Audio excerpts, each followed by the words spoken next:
Na minha família, desde que eu me conheço por gente muito pequena, nós sempre tivemos muita fé no Padre Donizete. A gente percebe que é uma coisa que não tem como ser copiada, é uma coisa que vem de dentro de cada um. A fé e a devoção das pessoas, uma coisa que passa de geração para geração. A fé popular é a manifestação daquelas pessoas que, de encontro com o santo, reconhecem a fama da sua santidade. Então, elas não é que transformam o santo, elas são também transformadas pelo santo. O senhor acredita em Deus? Eu falei, eu acredito. Ela falou, o senhor está vivo por um milagre. Eu falei, eu sei, do Padre Donizete. Eu tenho certeza que eu recebi esse milagre dele. Para mim, para minha família, ele já é santo, não há mais nada que possa fazer.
A Marcha da Fé ela acontece aqui no Tambaú após a morte do Padre Donizete.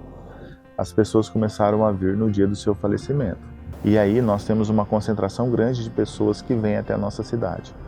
Esse número tem aumentado cada ano. E aqui nós acolhemos peregrinos de todos os lugares. E eles vêm justamente pelo testemunho daquilo que o Padre Donizete representa para eles. Vem em busca de uma bênção, vem em busca de uma fé, vem em busca de uma cura. A gente percebe que essa fé que movimenta muitos lugares do Brasil e do mundo também movimenta Tambaú, que faz as pessoas virem aqui atrás de um algo mais, que é buscar uma cura espiritual, um alívio para os seus problemas do dia a dia, levantar independente do dia da semana, com frio ou com chuva, e vir a Tambaú. E isso é o que nos move. Quando nós nos relacionamos com a dimensão da fé, nós também lidamos com algo sobrenatural. Então nós vemos que Deus se utiliza dos meios que nós temos para manifestar a sua graça. Ela mostra para nós que aquilo que é impossível para os homens torna-se possível para Deus.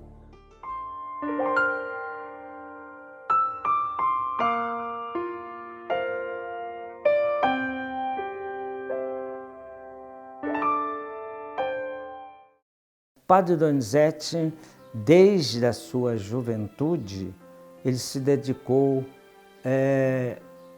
ao sacerdócio, à vida de entrega às coisas de Deus para benefício dos homens. Desde então, o Padre Donizete passou a fazer um movimento em Tambaú que até então a cidade não tinha nunca visto, um movimento aonde ele se dedicava extremamente à pobreza. Então, o Padre Donizete ficou em Tambaú de 1926 até 1961, quando faleceu, mas sempre mesmo à procura de servir o próximo, na parte material e na parte espiritual. A importância da fama de santidade, ela foi em vida dele e após a sua morte. E até hoje ele continua então curando por sua intercessão muitas pessoas que alcançam o milagre através de Deus. Nós vemos justamente que na cidade de Tambaú, a presença do Padre Donizete ela é muito forte e ela também é muito viva no coração das pessoas.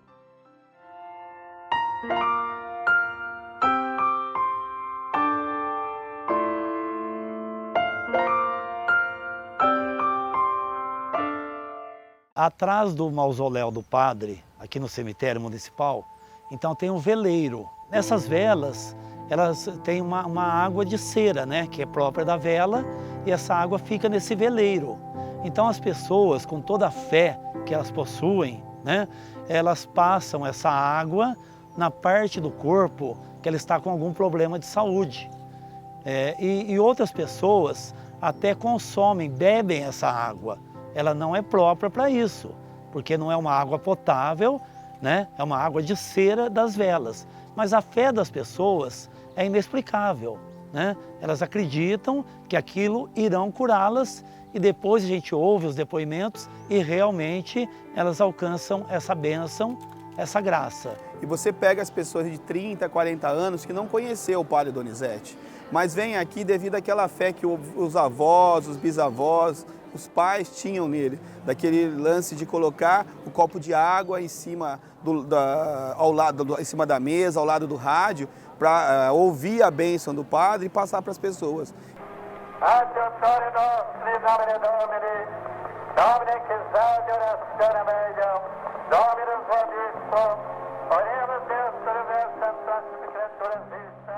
Em maio de 2009, os restos mortais do Padre Donizete foram transladados para o Santuário Nossa Senhora Aparecida, onde se encontram e devem permanecer. E este local, aqui no cemitério, este mausoléu, mesmo após essa transladação dos restos mortais, continua sendo muito visitado pelos romeiros, pelos devotos, pelos fiéis. Após a retirada, né, dos restos mortais do padre, foi colocada uma placa de vidro naquele mesmo dia. E esta placa, ela permanece até hoje. Umas bolhas de água se formaram colando na parte interna desta placa, né? Então é um fenômeno, é uma coisa inexplicável. Inclusive, tivemos a visita de universitários, fizeram um estudo e não chegaram a nenhuma conclusão científica sobre o fato. A fé popular, nós vimos já, quando as pessoas se aproximam de pessoas que vivem de Deus, como o Padre Donizete, e reconhecem as suas palavras, os seus gestos, como uma experiência de Deus. Então, claro que na pessoa do Padre Donizete, muita gente ia atrás dele, perseguia assim suas palavras, os seus gestos, né? E via nele Deus agindo, né?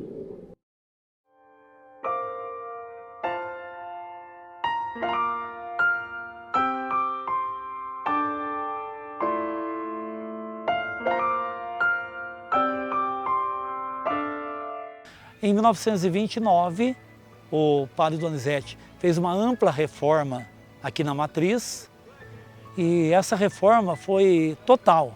E essa igreja ela ia ser entregue à população no dia 12 de outubro, que era o dia de Nossa Senhora Aparecida, o dia da nossa padroeira do Brasil.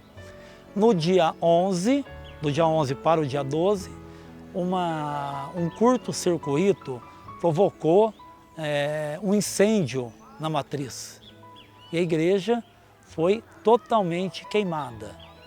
Tudo, o forro, os bancos da igreja, os 3 altares que eram de madeira, né, também se queimaram. Todo o reboco da parede acabou caindo devido ao incêndio.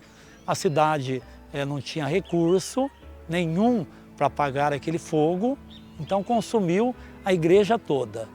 E no interior dela tinha 23 imagens de santos, inclusive essa de Nossa Senhora Aparecida, que veio então essa réplica, né, que veio lá do santuário.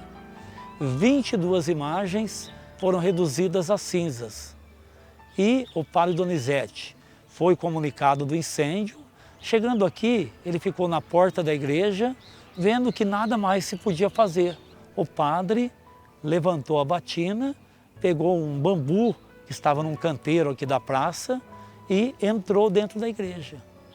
E no altar lateral direito, a imagem de Nossa Senhora estava no chão. E ele foi lá e retirou essa imagem, né? Ele colocou ela contra o peito, saiu sem conversar com ninguém. Foi um fato realmente milagroso pelo seguinte: como que 22 imagens são queimadas, são reduzidas a cinzas, e aquela que tinha um manto de seda, na época o manto era branco, né? Não era azul como hoje, era um manto branco, ele apenas foi chamuscado pela fumaça. Ele ficou meio creme, meio marronzinho por causa da fumaça. Então, como se explica que aquela imagem com o manto de seda, que deveria ter sido a primeira a se queimar, não queimou?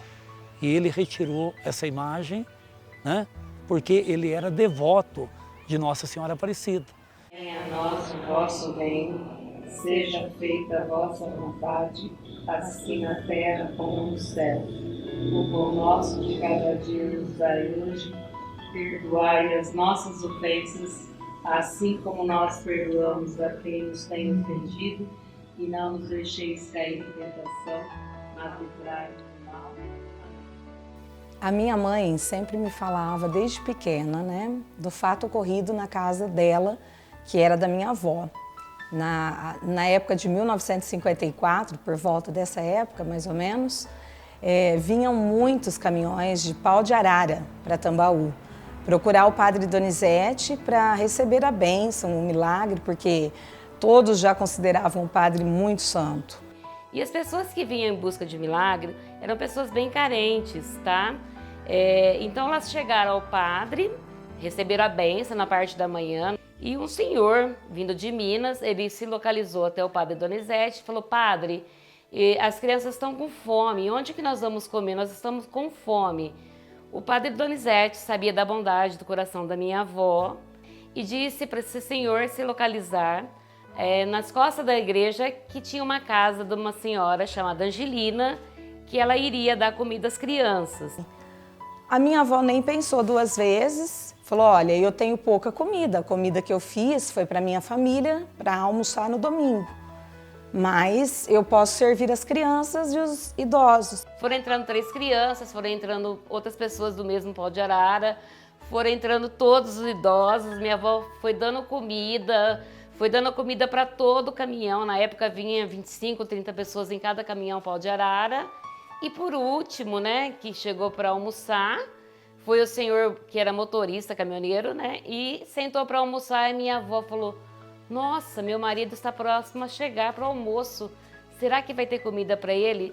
Quando ele comeu, que a minha avó foi até a panela e percebeu que a comida que ela havia feito para o almoço da família estava toda na panela, não tinha diminuído. E já tinha almoçado por volta de 25, 30 pessoas que estavam nesse caminhão pau de arara. Outro lado do padre que o levou a ser muito conhecido, não só no Brasil como no exterior, ao longo da vida dele aqui, ele fazia umas curas que o pessoal não sabia bem se era cura ou o que era. A pessoa às vezes estava doente, o padre falava: pode ir embora, tal, e Deus vai curar. Então, curava, Nossa Senhora vai curar. E eu fui para o hospital aqui em Tambaú. E nesse hospital eu comecei a passar muito mal e eram as 8 horas da noite, eu cheguei a ter a primeira parada cardíaca em função de uma prostatite, uma infecção na próstata. Isso aconteceu às 9 horas da noite e eu só saí de Tambaú às 5 horas da manhã do domingo. E o médico, o cardiologista, falou para minha família, falou: olha, ele não vai aguentar a viagem, ele vai morrer no caminho. E assim foi, eu fui embora, cheguei em Ribeirão e tive mais 3 paradas cardíacas, né? Fui atendido lá no Hospital São Paulo me lembro o nome da médica que me atendeu, doutora Fátima, e não foi por acaso, né? Eu acho que ali começou, através dessa mulher, a interferência de Deus, do Padre Donizete, me ajudando. E nessa situação, assim, crítica, na última vez, ela deu um grito e falou, olha, eu vou tentar a última coisa. Deu uma injeção direta no coração. E eu pedia para ele que ele intercedesse junto a Jesus, a Nossa Senhora, e que pudesse me curar. Eu tinha certeza que ele podia me curar. E depois que ela deu essa injeção, acelerou muito o meu coração, né? Eu consegui falar. Nossa, parece que o meu coração vai sair do peito, né? Aí ela deu um grito, falou, graças a Deus.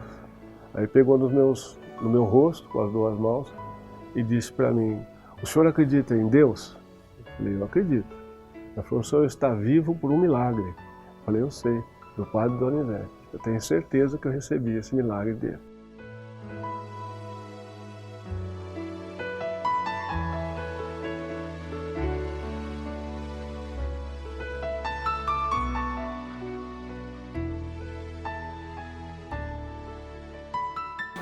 Eu levei um tombo e nesse tombo eu desmaiei. Quando eu fui levantar, aí eu só mexia o corpo da cintura para cima. A minha irmã mudou para Porto Ferreira. Aí ela falou, vamos lá em Tambaú, estão dizendo que tem um médico que faz milagre. Vamos lá, você quer? Eu falei, eu quero. Na hora que o Padre Donizete estava dando a bênção, que todo mundo levantava a garrafa com água, meu cunhado também, e eu me concentrei, eu nem sabia até o que eu pensava, então parece que eu queria ir lá no céu. Aí eu pedi para Donizete, e nisso vem uma chuva, com este sol, caía aquelas gotas de água, que era a coisa mais linda, parecia prata.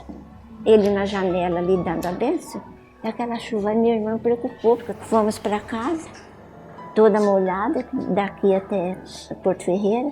Aí ela veio com o cafezinho, falou para mim, fez mal, a sua febre aumentou. Falei, fica quietinho, joelho aqui, vamos rezar, o Padre Donizete está aqui, ele está comigo, ele está me curando. Sentei na cama, andei, eu senti, parece que eu dormente, mas eu senti uma diferença em mim. Aí comecei a chorar. Falei, eu não falei, sabe? Eu recebi a graça, nós dois choramos demais. Então, é uma gratidão para o resto da minha vida, dessa graça que eu alcancei com o Padre Donizete.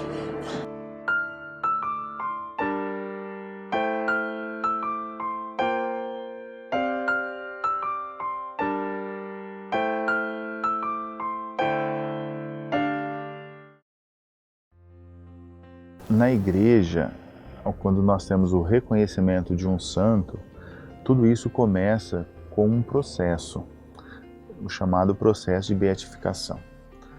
Esse processo, ele se dá da seguinte maneira: o bispo diocesano, juntamente com a Comissão Episcopal do Brasil, faz um pedido à Congregação da Causa dos Santos para que possa começar um processo de beatificação. O processo primeiro parte das manifestações que as pessoas têm, portanto, da fama da santidade, no caso do Padre Donizete.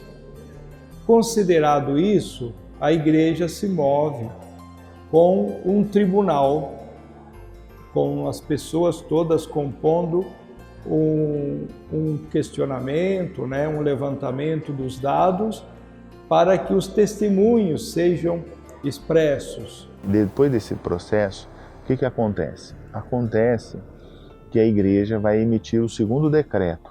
Significa, ele se torna venerável.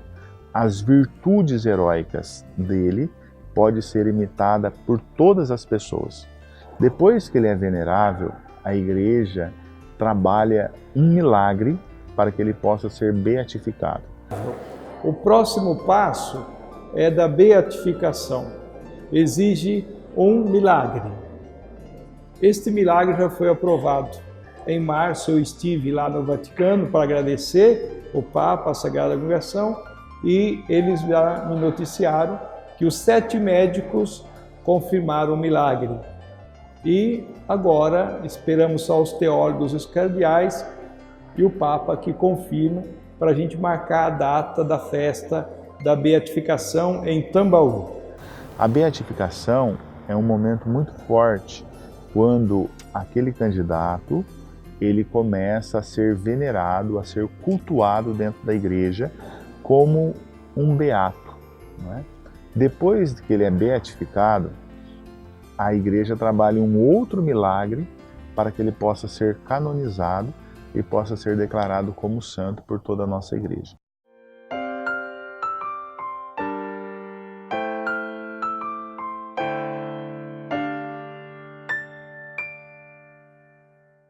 E a gente não tem o que negar. Para mim é santo para sempre. Já está beatificado. Não tem mais o que falar. Já foi comprovado por nós dentro da nossa casa. Só coisas boas. Eu tenho uma fé e uma devoção muito grande, a minha família toda. Então eu quero agradecer de todo o meu coração. E se Deus quiser, eu venho aqui agradecer muito mais graças que eu estou precisando.